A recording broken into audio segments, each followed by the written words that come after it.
Ихний мэдээг хүргэе. Эрчим хүчний зохицуулах хорооноос цахилгаан дулааны үнийг 5%-аар нэмэх шийдвэрийг 6 дугаар сарын 5-нд гаргасан. Ингэснээр цахилгааны 220 кВт цагийн дундаж хэрэглээтэй өрхийн төлбөр 2500 төгрөгөөр, харин дулааны төлбөр халаалтын улиралд 2100 төгрөгөөр, зуны улиралд усны төлбөр 1000 орчим төгрөгөөр нэмэгдэхээр болжээ. Цахилгааны одоо мөрдөж байгаа үнийг өртөгтөн хүртэл нэмийг ивэл 18-аас дээш хувиар нэмэгдүүлэх шаардлагатай. Дулааны эрчим хүчний хувьд бол айл өрхийн тариф 2019 оноос хойш бол өөрчлөгдөөгүй. Аж ахуйн нэгж байгууллагын тариф бол дулаан дээр 22 оны 11 сард нэмэгдэжсэн. Тэгээ 24 онд бол дулааны тарифыг өөрчлөхөөр зохицуулах хорооноос шийдвэр гаргаад 25 оны 5 дугаар сараас мөрдөхөөр байсан боловч засгийн газрын тогтоол гараад 2 жилийн хугацаанд бол ингээ хойшлуулад явж байгаа.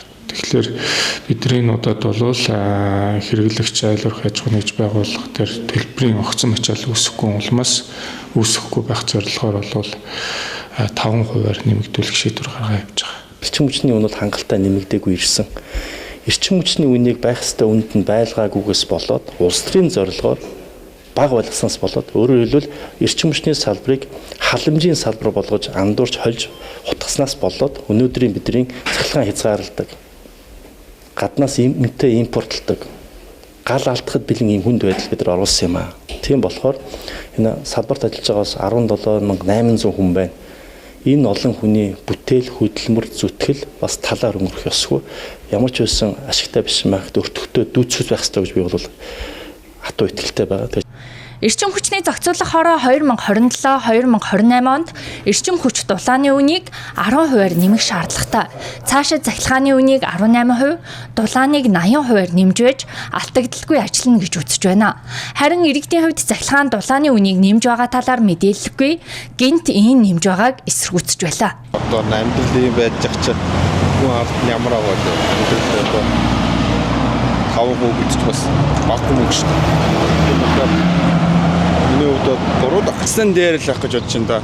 Монголын цахилгааны үн доогуур өгдөг нэмсэн дээр гэж бодож байна. Нэмэгдэх юм бол дагаад хүмүүсийн нөгөө тэр бүхэл юм амжиргаа нэмэгдээд эхэлнэ шүү дээ. Тэгэхээр зэрэг бас тэрийг дагаад нэмж байгаа бол цалин үүсчихсэн нэмэгдэх хэрэгтэй. Би сошиалоор сонссон.